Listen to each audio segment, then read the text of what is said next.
everybody, and welcome back to the How I Got Greenlit podcast. As always, I am Sam, and I'm joined by writer and director Alex Keledjian. Alex, what's up, man?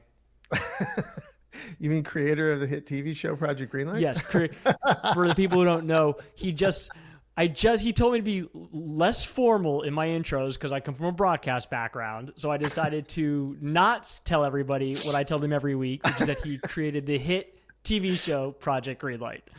Right. So... Why, yes, I did. Would you like an autograph? Yeah. Well, I'll tell you something.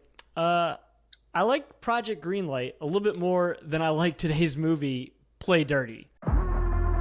Some girl crossed you.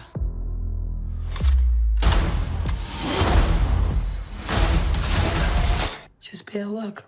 Yeah, for her. You got a bit of a problem.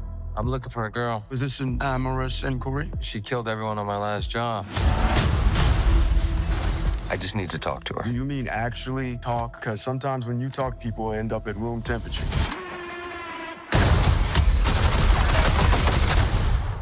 I'll be gentle. Who the hell are you? Where's my money? Christ! I needed him alive. It was a big score until you put a bullet into my own. You killed him again? Last time, I promise. Here. Oh, you're such a gentleman. Thank you. No, thank you. What's the score? We're gonna rob an entire country. Sunken treasure, Parker. Worth $1 billion. The Argentero was an ordinary ship. Her story is stuff of legends. 15th century Spain. Skip it. No story. Just tell him about the plan. I want to know the story. There's treasure. It'll be in New York tomorrow. That's plenty. I don't trust you. We're bringing in our own people. Where did Parker get this baby gap? So this is the crack team taking on the mafia, a billionaire, and an army. Shouldn't be a problem. But he said it should be a problem? Shouldn't be a problem. Oh, should not? Yeah, should okay, not. Great. You can't take down an entire organization. I got an army. Trying to finish what they started and we made it. -2 last time I checked. Flows contesting.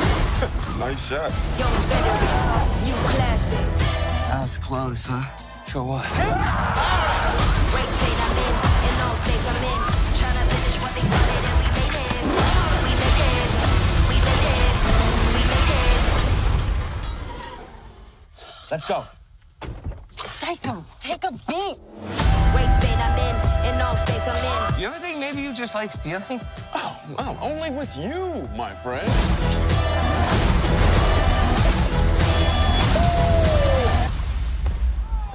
Merry Christmas, Parker. Merry Christmas, Schofield. Great state I'm in all states I'm in. I might find a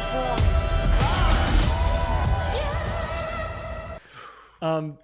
So Aren't we supposed to tease how we feel about? Isn't that the part of the trick? Is we're like, we're going to review a movie. You won't know what we think until you tune in later.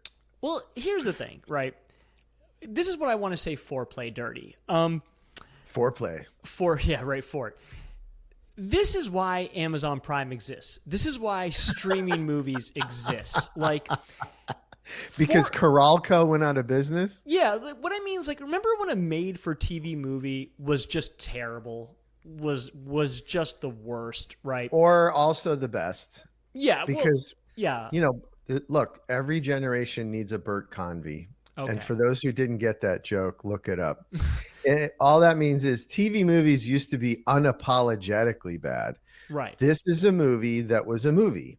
And the problem with distribution today is it would have gone to the theaters up to about 12 years ago. Yeah. Okay. That's fair. Up to when Shane Black, a package like Shane Black plus Mark Wahlberg equals, yeah, we'll give you a $50 million movie with a $100 million marketing campaign. And it, may or may not do well in the hinterlands and so on and so forth. But that business model doesn't exist anymore. There's no DVDs. Mm-hmm. There's no Walmart DVD bin that this would fit into. And we knew it would have been, right? Truck stops and boner pills and Play Dirty, the Blu-ray with 75 extra minutes of content. So here we are now, Right. streaming world. Mm-hmm. And I think people like you and I are even like culturally are struggling for a terminology for what this is. Yeah. It's not good enough for theaters. Right. Correct. But it's not really a TV movie because a TV movie was a very different thing. It was an innocent, not great thing. This they spent $100 million on fucking CG like subway trains. Yeah, and you know what? You can't tell that it's 100 million. It looks like 25. Well, what I mean to say is somebody spent an inordinate amount of money for the final product. You know, like part of the reason why the big stars like Mark Wahlberg have decided to like just do Netflix movies and roll their eyes or hold their nose and take the money is because it's always a retail paycheck, right? Like if he wanted to make this theatrically, there was a formula where somebody would have said to him, yeah, we'll put it out in like 500 theaters, but Mark, you're going to have to defer your $25 million watch budget for this one, you know? And he wasn't willing to do that. So this is what we get. You know, we get programmers like this. We get that sort of slightly mediocre, slightly annoying Charlize movie, The Old Guard, about warriors that live forever. It's just sort of these weird mid-budget genre action movies that probably play well overseas, but are also kind of mediocre, and everyone in it feels like they know it's mediocre, and they're just kind of like, watch it enough so I can pay off the hot tub, but not enough so you hold it against me when I want to make a good movie. You know, working backwards, right? We'll get into the specifics of the film, but working backwards, I would say that I wouldn't recommend someone see this in the theaters. But I would recommend it on streaming. I would if you have recommend a Friday night to kill, or even just a furloughed government employee who happens to be home for the day and doesn't have much to do. This is the perfect movie for that. Right, you're waiting for the plumber to come, and you got to kill some time. All right, so let's talk about the movie a bit. Right, this is Shane Black. This is actual specifics. Yeah. Well, it's okay. So it's based on the Parker book series by Donald Westlake. Oh, I didn't know. Who I am a big fan of. One of my favorite movies of all time, Point Blank, if you've ever seen it. Oh, you mean Grosse Point Blank with John Cusack? No, I mean John Schlesinger's 1967 classic with Lee Marvin, Point Blank. Okay. In which I trace that to one of the first times that elevated genre was in evidence. So Schlesinger was not an action guy. He was like kind of an arty English director. He eventually did Midnight Cowboy. So very respected director. And he did this kind of genre movie with Lee Marvin, you know, guns and babes and like the whole thing. And except he brought like an interesting arty flair to it. So people who saw The Limey, for example, Steven Soderbergh's movie, which was also a great sort of elevated genre piece, is entirely colored with that film. One of my favorite things for the real nerds out there, after you've watched, but you have to watch Point Blank 20 times, including the DVD, is once that all goes down, watch David Fincher do an entire do the commentary for Point Blank with Soderbergh. It's some of the coolest shit you've ever heard.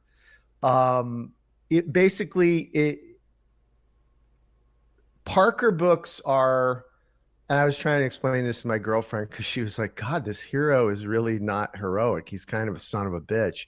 And I was like, I'm glad they did that. I was worried they would soften him. He's been adapted a number of times. If you remember the Mel Gibson movie called, I believe it was called Parker. And it's always the same plot. It's this guy's like good at his job, but a complete son of a bitch. And he's always working for the outfit, you know, which is sort of the Westlake universe bad guys, which, by the way, anybody from Chicago will tell you they never called it the mob or the mafia. They always called it the outfit. Well, I'll tell you what, that didn't translate because I did not like that name. That felt the outfit. That felt very much secret. Well, clubby. it's dated. It's dated. Yeah. You mean it sounds like Christmas adventuring? Yeah, unironically. To refer one battle to another. Yeah. Yeah. So like it's from this world of hard-boiled anti-heroes where, he'll sleep with the girl, but then sell her out to the cops. He'll shoot the guy, even though he said, wait, I have kids. He's just a tough MFer. So like, some of that came through because Shane Black grew up on that stuff. Very clear in his, Lethal Weapon is kind of soaked in that world. So I was hopeful, and I picked this one this week because I love this kind of stuff. I love elevated genre. I usually love Shane Black. I'm not a huge Wahlberg fan, but I understand that he is a necessary element to get some of the movies that I like get made. And another example of subjectivity of direction, right? Like we talked about that last week about, Natalie Portman in Black Swan versus Natalie Portman in, Revenge of the Sith or whatever. Wahlberg is still one of the highlights of one of the greatest like scenery chewing movies of all time, The Departed, and that's because Scorsese grabbed him by the lapels and said, you're not the lead, but I'll allow you to attempt to steal the movie. I have a legit question. This is not me teeing you up, right? This is real. Did Shane Black invent the action comedy with Lethal Weapon? Does that start with him? Because I know Die Hard comes out a year later.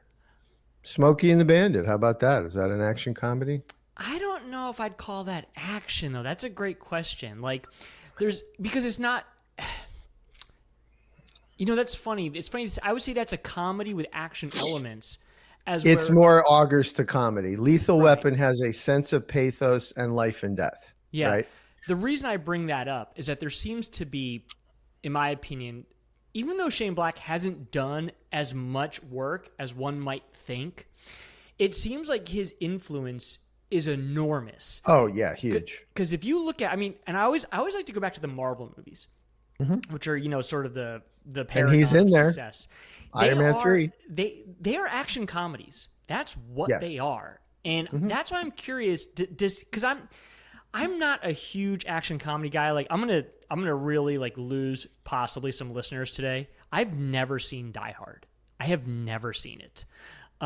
So I'm curious, is Lethal Weapon the start of this action comedy genre that really just takes over most of action movies to this day?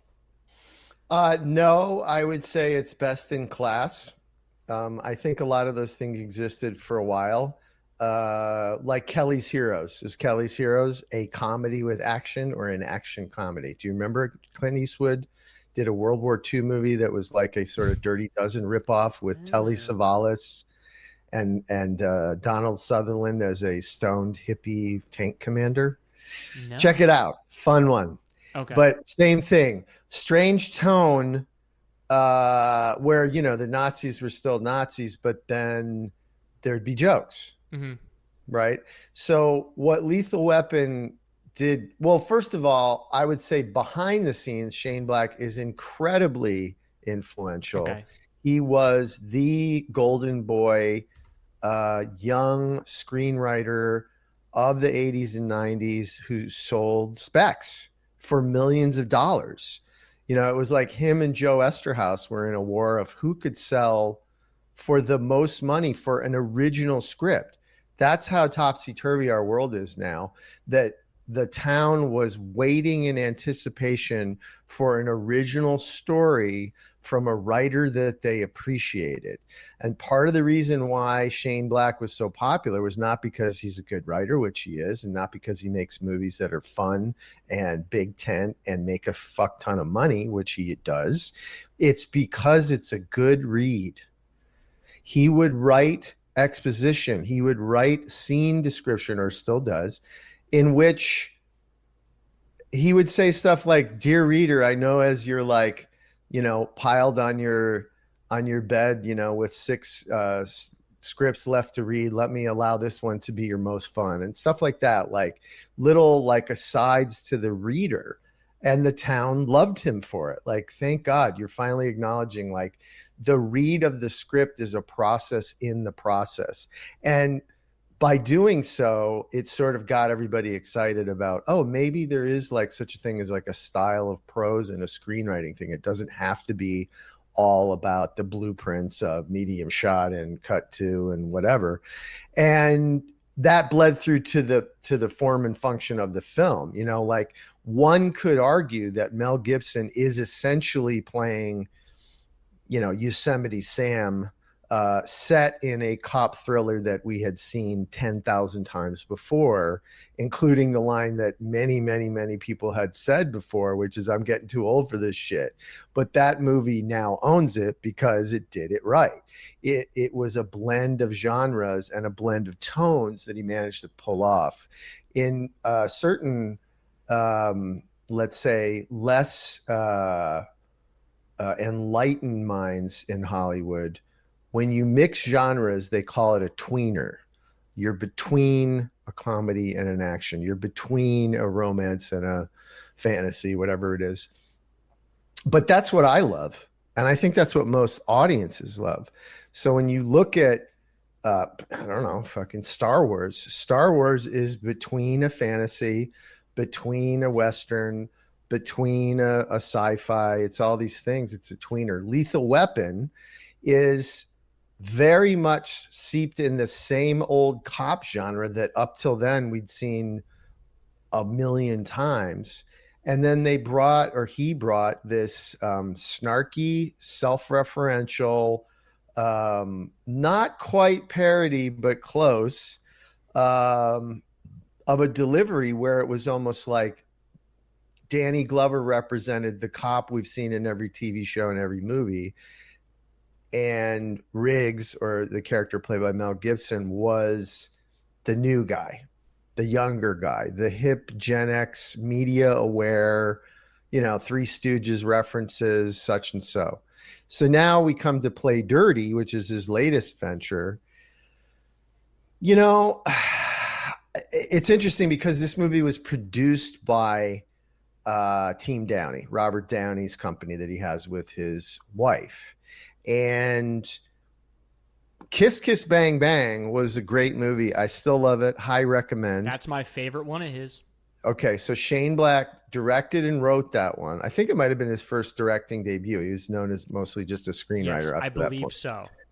Downey was on the Downies, and that was a low budget movie. Mm-hmm. And I think it got made because Val Kilmer was in it as well, you know, who was like kind of a bigger star, if you can imagine, at the time. Probably the last time you could say that about Val. Yeah, about both of them, right? Yeah. So, but many, including like, you know, Jon Favreau, Robert Downey, Kevin Feige, saw Kiss Kiss Bang Bang as, oh, we slept on this guy. Mm-hmm. We didn't know, is he a comedy guy that did one season of SNL and never really like lit the world on fire?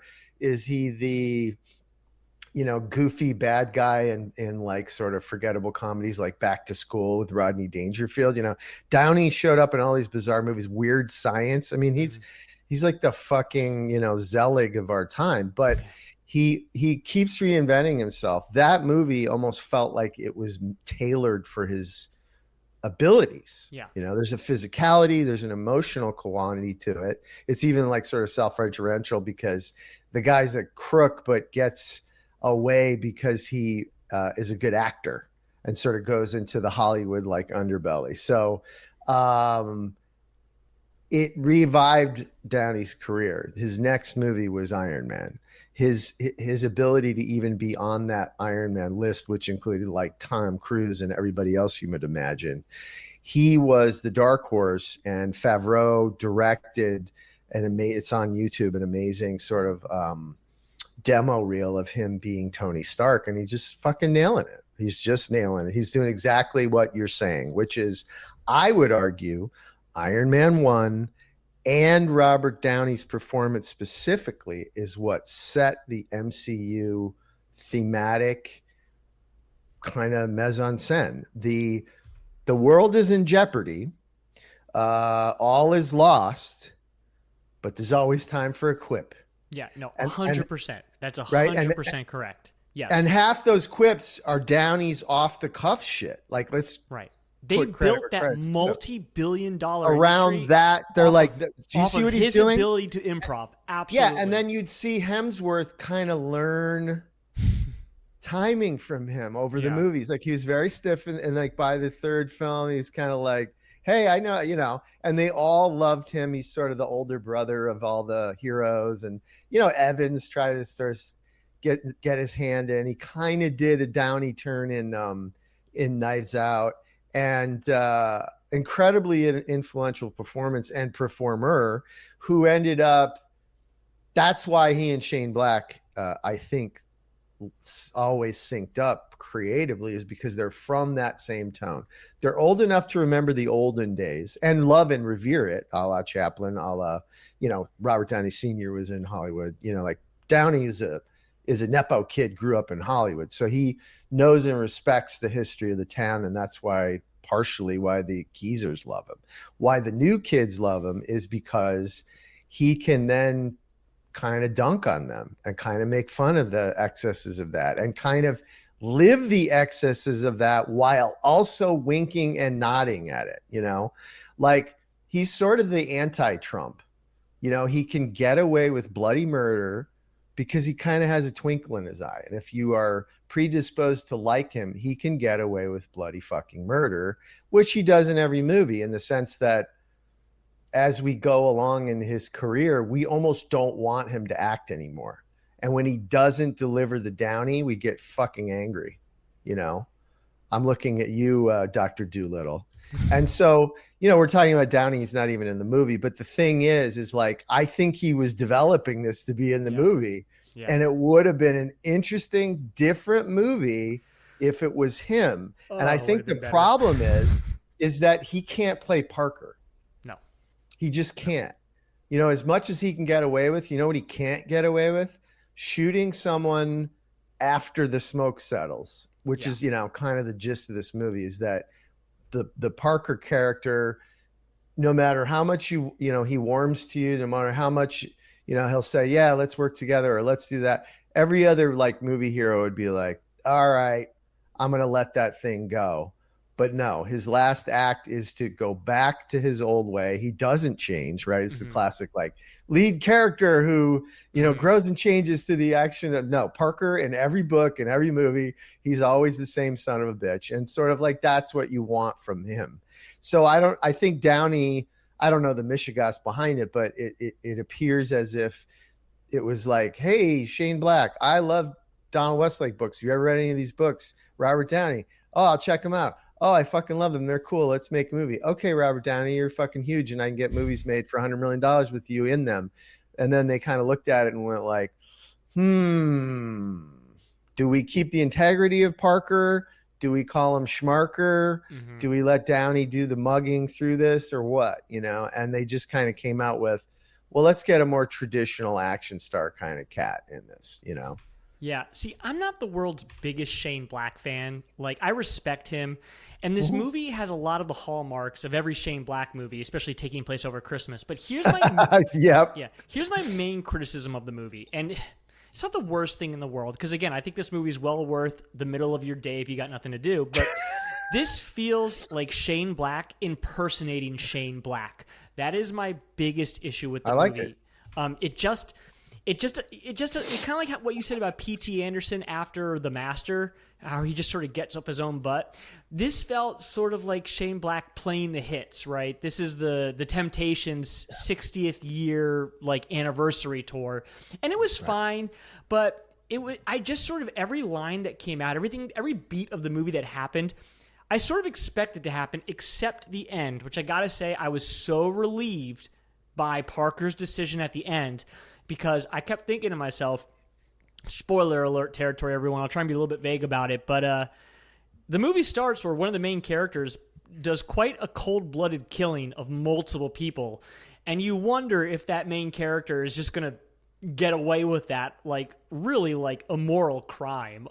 Yes, so by the way, that's the Parker thing. Like, in Point Blank, Lee Marvin is fucked over by his same kind of beat, just like different trappings. Fucked over by a partner, left for dead, and comes back to right the wrong. He's almost like and again, I go, please watch Point Blank. That is not a Shane Black movie. That is a different tone film. But the notion of this Parker character is always the same. There's a first act fuck over, and the rest of the movie is him like killing every single person that fucked him over. It's very much the prototypical revenge fantasy kind of narrative. So they do the same thing here. They have him be on a heist, something goes wrong, one of the people in the team sort of betrays the rest of the team. He barely makes it out alive. Everyone thinks he's dead, and he comes back. And the sort of twist here is he comes back to get the person that betrayed him, but the person that betrayed him actually stole the money in order to buy into a huge, much more elaborate plot, heist plot that conveniently she needs Parker's can-do attitude to come on. So you have to kind of make a million leaps here, like, oh, Parker's revenge narrative is going to be overcome by his crook narrative, which is, oh, how much money is involved? So then we watch the rest of the movie like, okay, he's going to, is he going to kill her here? Like, did he get the secret plans from her and now he can kill her? Is he, and so on. And so I don't know. It's funny. We're showing the trailer. I'm watching along with the good folks at home, and I forgot about the Nice Guys. Like, I fucking love the Nice Guys. Nice Guys is great. And what's great? My daughter loves the Nice Guys. I think she's seen it more than me. And I'm like, you liked it? I thought this was just for the old codgers. And she's like, no, this movie rocks. And I realized it's because he allowed Gosling to truly, like, that was his ascension into, like, holy shit, he can be super funny, right? You can watch Drive with Ryan Gosling, one of my favorite movies ever, and he's just still, there is not 1 ounce of quirk or snipe or fucking, like, there's no delivery of like, oh, stick around, like, nothing. And then you see him in Nice Guys, he's doing fucking Abbott and Costello routines, and you love it. I love it. Russell Crowe, another, let's say, self-serious kind of guy, known for getting into bar fights if someone insulted his thespian background or his band or whatever. Funny as shit in that movie because he kind of acknowledges, like, yeah, I used to be a sleek golden god and now I'm kind of like a fucking slab of ham. Like, let's just go with it, And that movie plays in repetition. Like, I fucking love it. I can watch it and still laugh at it. So there was a piece of me that's like, oh, maybe he's going to get Wahlberg to be funny like he was in The Departed, like be a little bit more animated, maybe even kind of make fun of himself. And none of that really happened. Yeah, I want to make a small criticism that matters a lot to me, which is you cannot have Lakeith Stanfield, who's in this movie, playing opposite Mark Wahlberg because it's too much mumbling. It's just way too much mumbling. I don't know if Lakeith Stanfield is a good actor or not because I can't understand him. I've never been able to understand him. And Mark Wahlberg obviously isn't much better in the mumbling department. I had a real problem with his... I mean, I have a problem every time with his casting, but specifically this time, I just don't think he's earned the credibility yet to do whatever he wants, like the way he's doing it in the movie. Are you talking about Wahlberg or Lakeith? Lakeith. Okay. I mean, they really sort of let him do... It seems like the actor's making the decisions, trying different accents and stuff, but I don't know, man. There's definitely a lot of business that, like, punching the Christmas tree. Like, the actor, I think... He's doing a Benicio. He's given sort of a thankless role that doesn't do anything. And he's no Benicio. Well, sure. Let's say that. But, like, he's not quite Basil Exposition, but he doesn't really do much in this movie. No. I don't know if it was a payday. I don't know if he's a Shane Black fan. Who knows? He needs to work. It's fine. But there was a lot of him trying to yes and his part with a little bit of business, a little schmear here and there, to greater or lesser degree. Like, I like the punching of the Christmas tree, but it was like, oh, okay, Shane Black's going to let him try to make more of a meal of it than clearly it was that role. But Look, I don't. It says based on the Parker books, so I don't know if this is one specific book or just the flavor of the character, who's pretty consistent through a whole series of books. So, I don't know if Parker, the character, translates into the Shane Black oeuvre, if you will. Now, I know he's a huge fan and he talks about it a lot. I think his hard-boiled part comes through, but I think Shane Black doesn't realize, like, that's the garnet, like that's the plate that you work on. You put a plate down. Nice Guys works because he put down a plate of yet another sort of two-hander, unlikely partnership that we know and love him for, right?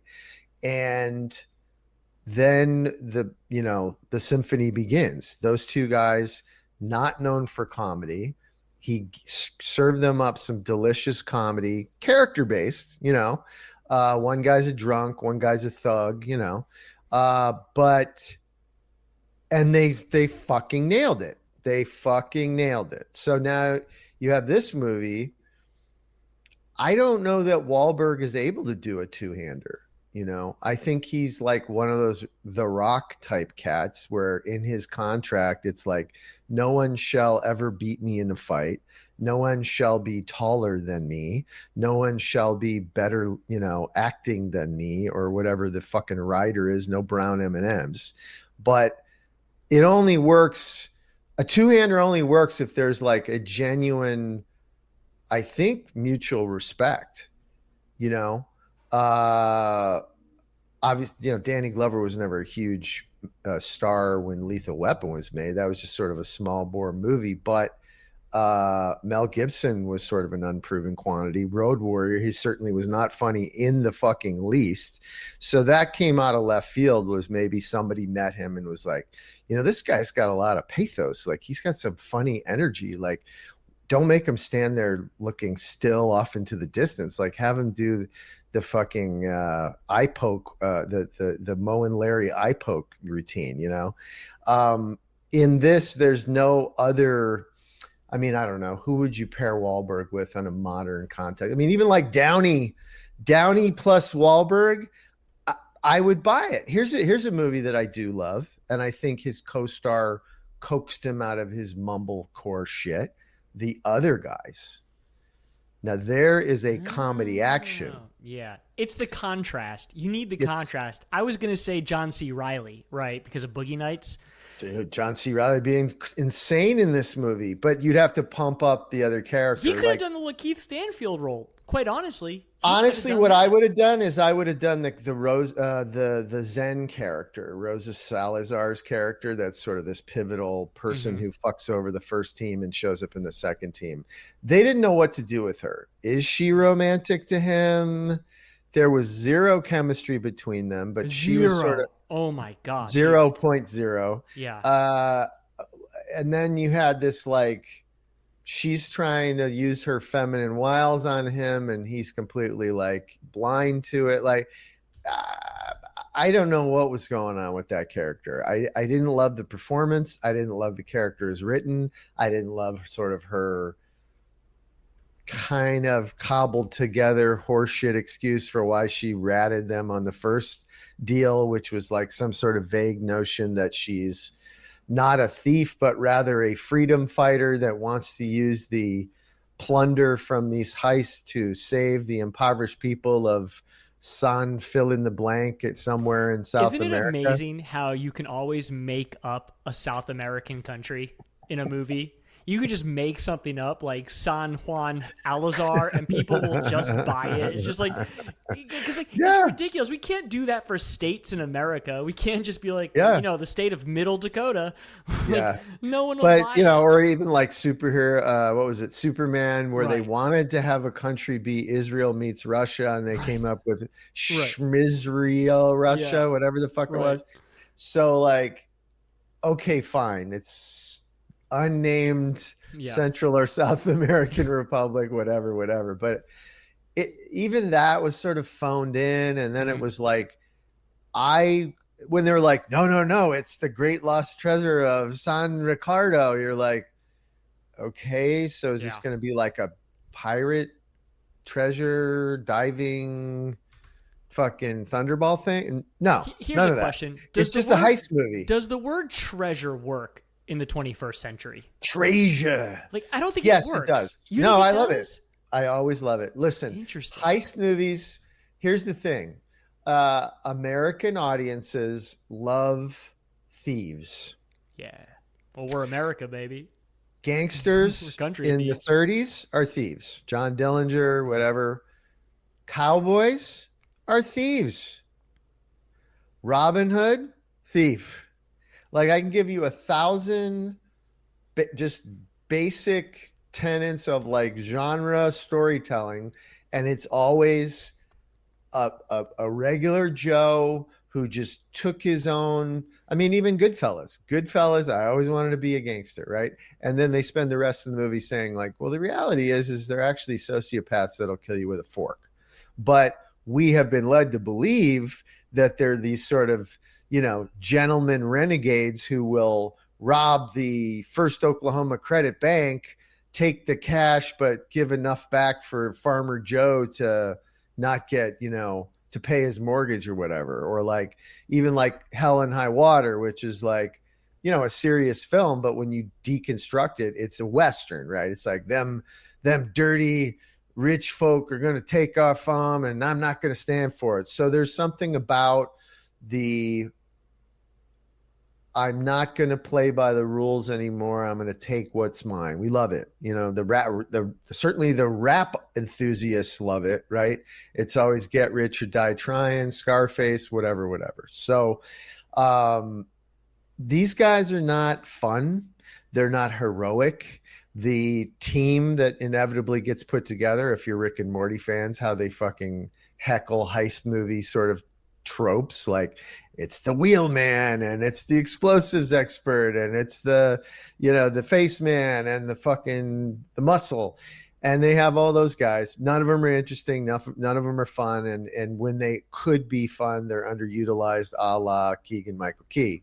So what you're left with is sort of a mishmash, a heist that's sort of confusing because a lot of it is just expository explanation. Well, they're going to be in the UN. All right, let's get into the UN, but we're not going into the UN. Well, then why'd you mention it? Well, because they got to get to the UN by a truck via a train, and we're going to heist the train. Okay. And then they heist the train, and then someone else has heisted the train while they heisted the train. Like, it's almost getting Rick and Morty-ish. Well, I heisted it before you heisted it. No, I heisted it before you heisted it. There was one cool, like, sort of trickadoo where there's supposed to be an impregnable safe that no one can open no matter what. And old Parker uses some good old American know-how to kind of trick them into thinking they've robbed it. Like, I did like that one kind of switcheroo, but and the whole thing about it was almost like a Taking of Pelham 1, 2, 3 vibe, where they like sneak in some operatives into the subway control room in New York, and then who clearly they're nowhere near New York. They're in fucking Winnipeg or Toronto, or wherever the fuck they are. That's not New York. And then they are going to race the train that's carrying the goods. They're going to make it run so fast that it runs off the tracks, and then have the truck waiting at the crash site to recover the booty. And we're supposed to forget that the centerpiece of the heist is a priceless work of art made of 400-year-old wood that's been decaying underwater in salt water, that somehow it's going to survive a 78-mile-an-hour elevated train crash, and that's fine. So it's like, you know what I mean? Like, yeah. No, I mean, quite frankly, you have summed up the plot more than I was ever willing to when it came to this movie. One thing I want to say about this movie is that there's a lot of mediocre performances, but there's one real bright spot, and it's Gretchen Mol. oh God, Gretchen Mol's barely in this movie, and for like the 5 minutes that she's in it, nobody told her that this She's was acting. Yeah, she's acting. Like no Yeah. one told her she didn't have to go that hard. She does some of the best doorway acting, which is like woman finding out her husband has been killed. No, let me see if I can hold the frame, because it's like she doesn't want to let him in, but she, where's my frame? And she's like, I don't want to let you in, but God damn it, You're just so Wahlberg. I got to let you in. And she's in a different movie. I agree. Yeah, and I don't know what it great is, in but I mean, look, she's one of the great like what ifs of the 90s. And you know what I was thinking, dude, by the way? She would have been a what if for Roller Girl. I kept thinking, why wasn't she Roller Girl? Because Lord better knows actor. She's a much better actor than Heather Graham, and she looks Better the part, actor. and she would have been about the right age. My guess is if I'm P.T. Anderson, I don't know the people, and who knows if it's reality or not. But when you look at their two faces, Gretchen Mol exudes a certain intelligence that might make you not believe that she's like a ditzy roller girl. Whereas I do think Heather Graham, that's sort of the thing about casting, right? Is like she looks and seems, her public persona seems to exude that sort of bouncy, goofy Southern California blonde energy that was required for a roller girl. Gretchen Mol feels more like she would have been great as, say, the part in Good Will Hunting of like the smart medical student to play opposite Matt Damon. She actually did play opposite Damon, I believe, in Rounders of that same as kind the of era. ultimate drag me down girlfriend.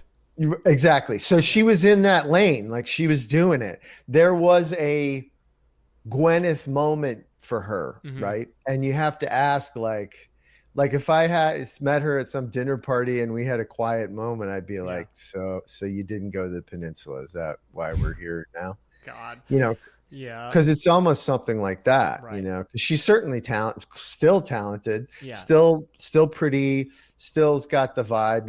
I'm surprised she doesn't have like some kind of cool prestige series going. Well, she did. I mean, this is the interesting thing. She was giving one of the best performances on TV for like 6 years, playing one of the most twisted, like traumatized characters on TV, and it was from Boardwalk Empire, and it got very little notice. And her character, she was great. She was great, and that was another sort of middling show. And her character, I don't think anyone expected her character to become so central to that plot. And you gotta love it. She was a semi-disposable character in that. I think it was another one of these where she came in guns blazing, and the writers were like, maybe don't have her OD after that second episode. Let's keep her going. Let's see where this goes. And she did become a very strong, especially in a almost all male cast. I mean, that was a very macho show at the time and all that. But yeah, good point. Yes, good catch. I forgot that. But like, most people did. And by the way, I kind of forgot the show even. Like, it's not those that were. great. It's not. It was one of those shows that you wanted to love more. It kind of came in to fill our Sopranos Jones, and it was like we were chasing the dragon. We used to get the pharmaceutical grade, and then the doctor got arrested, and we started trying to score on the street, and the high was never as nice, and the hangover was really hard. And, well, that show also suffered from one of the worst miscasting decisions of all time on TV, and that was Steve Buscemi in the central role. Oof. No, I love Steve, but Steve plays losers. He does not play powerful men.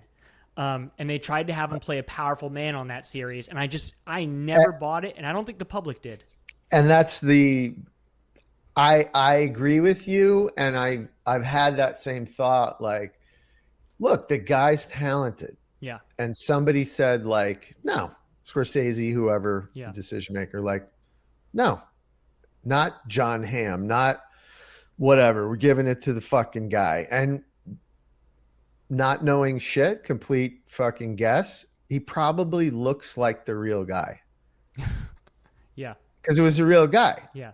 Yes. So he probably looks like, you know, a skinny Depression era dude with like moxie and you know what I mean? Like people look differently. Yes. He looks like he's from the fucking Depression. Like I could buy him in one of those black and white photos, you know, eating a can of shit on the side of a dried out Kansas farm field, you know, with his 8 kids in behind him.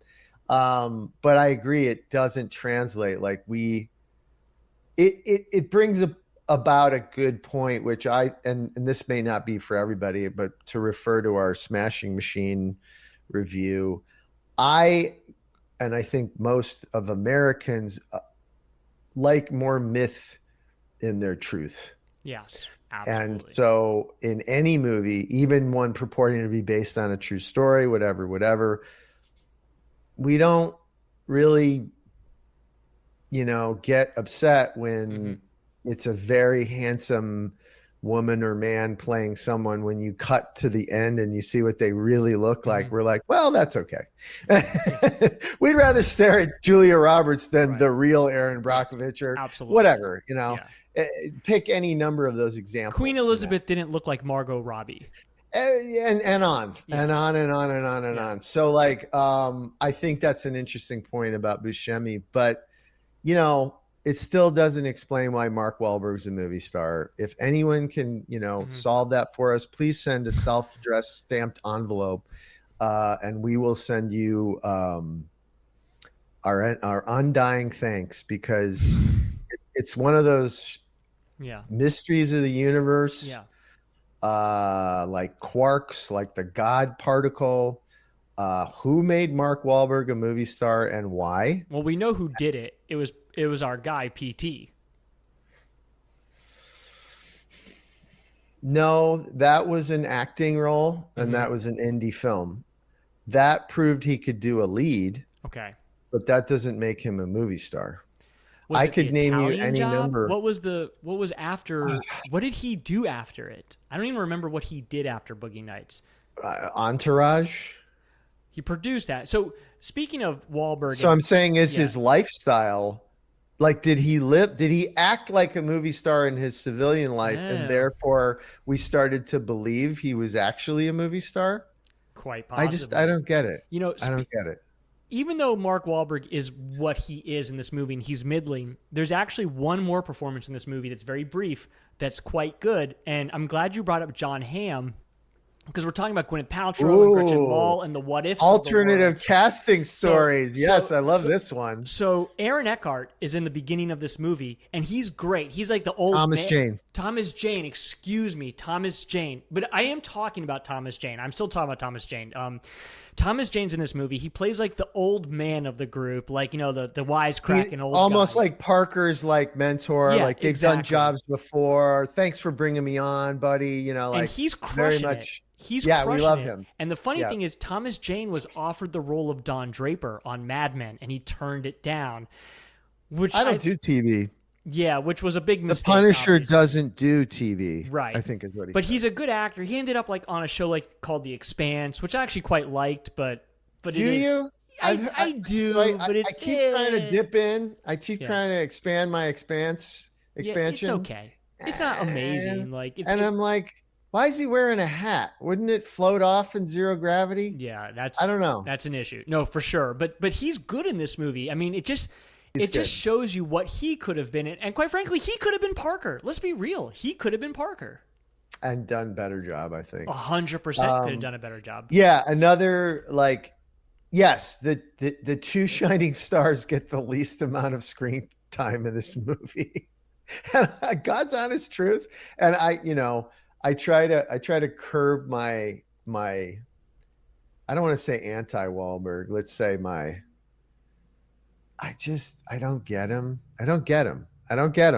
I think he's a great like sideman, like in The Departed, but that movie be ruined if he played the Damon part. Do you know what I mean? He's like, you don't watch too much Tarragon. Like, I'm not going to like, oh, can I have that Tarragon chicken, please? No, I want a recipe. I want it to be good. And I want a hint of Tarragon. Okay. Even Boogie Nights, he's the lead. What do you remember about Boogie Nights? John C. Riley, Burt Reynolds. Burt Reynolds, fucking Macy, fucking Hoffman. Mm-hmm. It's an ensemble. Yeah. Now he can put on his resume, I was the lead in Boogie Nights, but okay, take away all the oddballs trying to out oddball each other in that fucking movie. You know? Yeah. Wahlberg played. It's like PT was like, I want you to play a stiff, both literally and figuratively. And then he does.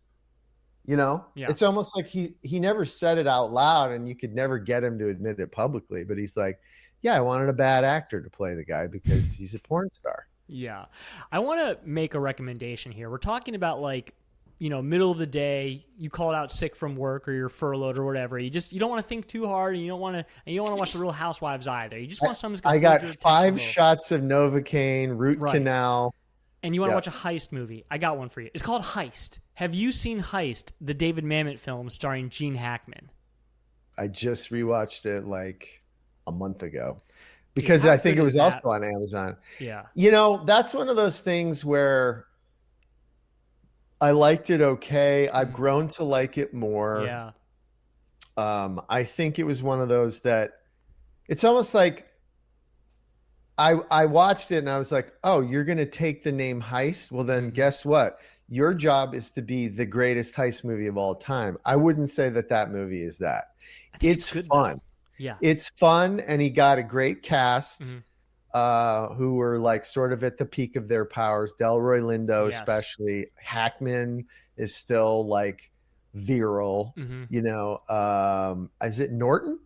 Is he a young guy? No, it's Sam Rockwell. Sam Rockwell really is good fucking performance. great, playing the Norton role. Yeah. They're kind of like skeevy scumbag schemer motherfucker, and they're all great. And of course, he puts his wife in, but she's very good in it. So that's a great movie. I mean, we could just list off heist Delroy movies that were better than this. I know. I was going to say Delroy Lindo gets to deliver one of the all-time great lines of screenwriting, which is he's got a gun on a guy and he goes, "You know why the chicken crossed the road? Because the road crossed the chicken," which I've never forgotten for the rest of my life. Yeah. So like, I continue to be a Shane Black fan. I continue to be a Nice Guys fan. I continue to be a Kiss Kiss Bang Bang fan. I continue to be a Lethal Weapon fan. You try to like, I mean, we could say shows like ours here are sort of Monday morning quarterbacking, like what went wrong. Like they're not saying anything. There's no great, like, you know, gossip about some on-set imbroglio. So I have to just assume it's the standard wet fart of filmmaker needed 80 million. And there's 5 names that you got to get in your film to do that. DiCaprio's not doing this movie. Yeah. You know, maybe Gosling, I don't know. But this is how it came out. And it feels, I mean, look, Wahlberg has made like, I want to say 3 or 4 of these movies in the last like 5 years. Like name a theatrical Mark Wahlberg movie from like literally maybe the last 8 years. I can't do it. But he's made $500 million, like big budget movies that are so bad and so forgettable and all the same formula. Big streamer paying retail. So he's making 25 plus. Cockamamie half-baked plot about some sort of shit. You know, like it's always like, well, you're really the warrior. It's like, what's that? I'm a Boston like guy who works at the plant. No, you're not. You're a ninja from beyond the Valley of Time. I mean, you know what's have you interesting? seen all these fucking movies I'm talking about? Yeah, I can't even think of the name of them. Here's an interesting thing about actually Wahlberg. If you put Wahlberg in the Leo role in one battle after another, Wahlberg will not act like such a schmuck. He won't do it. He won't allow himself to appear like such an unbelievable schmuck. I have a question for you, right? Because I think we can both agree that this is not Shane Black's finest work. And I'm saying I think he was overshadowed by his movie star. Right. So some directors can elevate, say, look, I'm in charge. You respect me.